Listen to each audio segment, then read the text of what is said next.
वैशाली, कैसे हो आप सब। आज की इस वीडियो में हम लोग डिटेल में डिस्कस करेंगे कुछ ऐसे इंपॉर्टेंट टॉपिक्स के अंदर फर्दर सब टॉपिक्स सब्जेक्ट वाइज जिनको आपको एग्ज़ाम, अगर आप CSIR नेट कैटेगरी का एग्ज़ाम दे रहे हो फॉर जून 25, तो आपको ये टॉपिक्स जो हर सब्जेक्ट के मैं बता रही हूँ ये प्रिपरेशन करके जाना ही है। इनको छोड़ के जाना is not a good way, क्योंकि ये क्वेश्चंस, इन टॉपिक्स के क्वेश्चंस एक तो एग्जाम में आते हैं, plus they are scoring topics. हाँ, एडवांस लेवल के टॉपिक्स हैं, इनके लिए प्रिपरेशन आपको बहुत अच्छी करके जानी होगी। So let's start with the video. Real analysis unit 1 के अंदर आती है, जो 50 to 55 मार्क्स की हमारे एग्जाम में दिखते हैं हम लोग, बट इसमें बहुत सारे टॉपिक्स हैं। So I will not suggest to go for all the topics which are most important and you can say which are most scoring topics, जिनसे आपके क्वेश्चंस एग्जाम में बन सकते हैं। उन टॉपिक्स को आप रियल एनालिसिस में तैयार करके जाएंगे। जैसे काउंटेबिलिटी, अनकाउंटेबिलिटी के क्वेश्चन आते हैं, सीक्वेंस एंड सीरीज के क्वेश्चंस एग्जाम में आते हैं, लिमिट, कॉन्टिन्यूटी, डिफरेंशिएबिलिटी के क्वेश्चंस एग्जाम में आते हैं, रीमान इंटीग्रल से 1-2 क्वेश्चन एग्जाम में आता है, फंक्शन ऑफ सेवरल वेरिएबल से 3 से 4 क्वेश्चन एग्जाम में आते हैं। अगर पूरी रियल एनालिसिस ना भी करें तो ये टॉपिक करके जाएं, ठीक है, विच आर वेरी इंपॉर्टेंट। इसके साथ अगर आप सीक्वेंस एंड सीरीज के कॉन्सेप्ट को बहुत अच्छे से समझ चुके हो तो आप sequence and series of functions को भी तैयार करके जाना, क्योंकि वो भी एग्जाम में अच्छे नंबरों की, मतलब 3 से 4 question sequence series of functions की भी आ जाती है।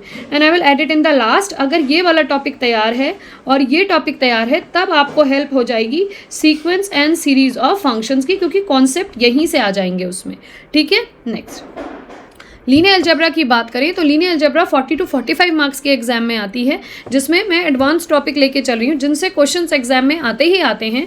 जैसे कि vector spaces, linear transformation, eigen values, eigen vectors वाला चैप्टर, डायगोनलाइजेशन, जॉर्डन कैनोनिकल फॉर्म, अब quadratic form which is very important. तो ये टॉपिक्स तैयार करके ही एग्जाम में आपको जाना है।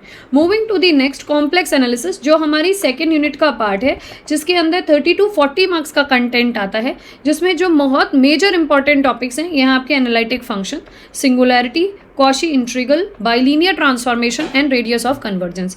जिस भी टॉपिक को तैयार करें, जैसे हमने एक सब्जेक्ट लिया कॉम्प्लेक्स एनालिसिस, जिस दिन किसी भी सब्जेक्ट को शुरुआत से पढ़ने की सोचो, जैसे सभी बच्चे इस समय प्रिपरेशन को स्टार्ट कर रहे हैं, तो आपको क्या करना है, एक रजिस्टर बनाइए, उसमें सारे टॉपिक्स लिखिए उस सब्जेक्ट के, उसके सब टॉपिक्स लिखिए, ताकि आपको क्लैरिटी मिले कि कौन कौन से सब्जेक्ट के अंदर टॉपिक्स हैं और किस टॉपिक के अंदर कौन सा सब टॉपिक है, ठीक है। उसके बाद जब किसी भी टॉपिक को पढ़ो, उसके सब टॉपिक को भी देख लो, अपने चाहे कोचिंग वाले नोट से पढ़ो, बुक से पढ़ो, whatever you want and from wherever you want, वहाँ से पढ़िए। जहाँ पे आपको लगता है कि किसी टॉपिक के अंदर सब टॉपिक मिसिंग है, तो उसको तुरंत बुक से या किसी शॉर्ट नोट से कंसिडर करें या जस्ट कोरिलेट करें, पढ़ने की कोशिश करें। तो इससे ये होगा कि आपको ये पता रहेगा कि आपने कितने कितने टॉपिक्स पढ़ लिए, कितने कितने टॉपिक्स अभी बचे हैं। जब किसी सब्जेक्ट के सब टॉपिक को या टॉपिक को पढ़ें, उसी समय उसके तुरंत टॉपिक वाइज PYQs भी कर लें, और जब 2 या 3 टॉपिक तुम लोग कर लो, फिर उन तीनों टॉपिक के साथ में PYQs का रिविजन हमें करना है। इस तरीके से अपने ब्रेन को ट्रेन करोगे तो लास्ट में आते हुए क्या होगा, जैसे पहले चैप्टर के PYQs हो गए टॉपिक वाइज, फिर सेकेंड चैप्टर के PYQs हो गए, थर्ड चैप्टर के PYQs हो गए। 7-8 दिन बाद जब आप कम से कम 75% ऑफ द टॉपिक पढ़ चुके होगे, तो सबके PYQs मिक्स्ड फॉर्मेट में लगाना, जो चाहे सॉल्व हो उन्हीं को दोबारा लगा लेना। उससे ये होगा कि your brain will start working, वो सारी डायरेक्शन में, it will work in all direction. वो फर्स्ट टॉपिक का भी सोचेगा, वो सेकंड टॉपिक का भी सोचेगा, वो थर्ड टॉपिक का भी सोचेगा। So in depth you will be able to understand topic की connectivity, and this will going to help you for your part C. ये पार्ट सी में बहुत मेजर रोल प्ले कर पाएगा अगर आप इस तरीके से तैयारी करेंगे तो, ठीक है।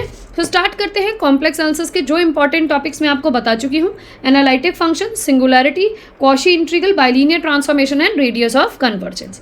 नेक्स्ट टॉपिक पे आते हैं एब्स्ट्रैक्ट अलजेब्रा। इसका हमारे पास 35 to 40 मार्क्स का एग्जाम में क्वेश्चंस आते हैं, जिसमें ग्रुप थ्योरी, रिंग थ्योरी और फील्ड थ्योरी होती है।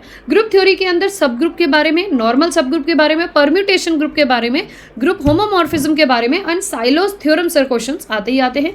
रिंग थ्योरी की बात करें तो maximum ideal, maximum and prime ideal पे क्वेश्चन आता है, EDPD UFD पे क्वेश्चन आता है, इररिड्यूसिबिलिटी पे क्वेश्चन आता है, रिंग्स ऑफ पॉलिनोमियल्स पे क्वेश्चन आता है, जो कि इसके इंपॉर्टेंट टॉपिक्स हैं। फील्ड थ्योरी की बात करें तो गैलोआ थ्योरी पे क्वेश्चन आता है और फील्ड एक्सटेंशन पे क्वेश्चन आता है। इनके क्वेश्चंस, इनके PYQs, इनकी थ्योरी आप लोग कॉन्सेप्ट वाइज समझ के प्रिपेयर करके ही जाएं। Moving to the next unit 3 की बात करते हैं। तो यूनिट 3 हमारे पास अप्लाइड मैथमेटिक्स का पोर्शन होता है, जिसमें हम ओडी पढ़ते हैं, पीडी पढ़ते हैं, सीओवी पढ़ते हैं, इंटीग्रल इक्वेशन पढ़ते हैं, न्यूमेरिकल एनालिसिस पढ़ते हैं। तो वो सब चीज़ें यहाँ पे लिखी गई हैं। ओडी के अंदर 15 to 20 मार्क्स का क्वेश्चन आता है, जिसमें रॉन्स्कियन, SLP system of differential equation and boundary value problem, ये टॉपिक्स जो हैं बहुत ही इंपॉर्टेंट टॉपिक्स हैं जो आपको तैयार करके जाने हैं, जिनके क्वेश्चंस एग्जाम में आते ही आते हैं। स्टार्ट करते हैं नेक्स्ट पीडी के बारे में।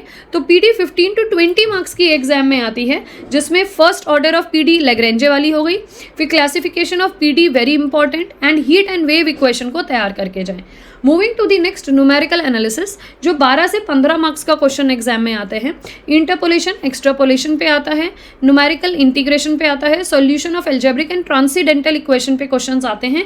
इस चैप्टर के अंदर यूजुअली न्यूटन रैप्सन और इंटीग्रेशन मेथड पे क्वेश्चन आते हैं। अगर आप चाहें तो गेट की वीडियोस जो मैंने पढ़ाई थी, लाइव लेक्चर्स जो पढ़ाए थे, उनसे न्यूमेरिकल आंसर्स तैयार कर लीजिए। मैंने इसमें बहुत सारे क्वेश्चन कराए हुए हैं, वहीं से आपकी बहुत अच्छी प्रिपरेशन हो जाएगी। स्टार्ट करते हैं नेक्स्ट कैलकुलस ऑफ वेरिएशन, जो कि 8 to 10 कैलकुलस ऑफ वेरिएशन जो कि 8 to 10 मार्क्स का एग्जाम में आता है।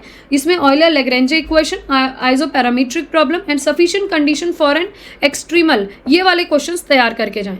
Moving to the next integral equation, जो कि 12 to 15 मार्क्स का एग्जाम में आता है। इसमें solution of Fredholm equation, solution of Volterra equation आनी चाहिए, लिबनीज रूल आना चाहिए, कि मैक्सिमम क्वेश्चन लिबनीज रूल से सॉल्व हो जाते हैं। बहुत सारे क्वेश्चन इंटीग्रल कैलकुलस के लाप्लास ट्रांसफॉर्मेशन में से सॉल्व हो जाते हैं। तो लाप्लास ट्रांसफॉर्मेशन का अगर चैप्टर तैयार कर रखा हो तो रिवीजन कर लेना, और नहीं किया हो तो छोड़ देना, कोई बात नहीं है। फेड्रॉम और वोल्टेरा को तैयार कर लेना, लिबनीज को तैयार कर लेना, ये भी तुम्हारा काम, इससे 1 या 2 क्वेश्चन का हो जाएगा। But number of PYQ solve कर लेना। रिजॉल्वेंट कर्नल पे क्वेश्चन एग्जाम में आते हैं। इसके बाद जो नेक्स्ट टॉपिक आपको ऐड करने हैं, मार्कोव चेन एंड LPP में आप ग्राफिकल मेथड को तैयार कर लीजिएगा और डुअलिटी को तैयार कर लीजिएगा।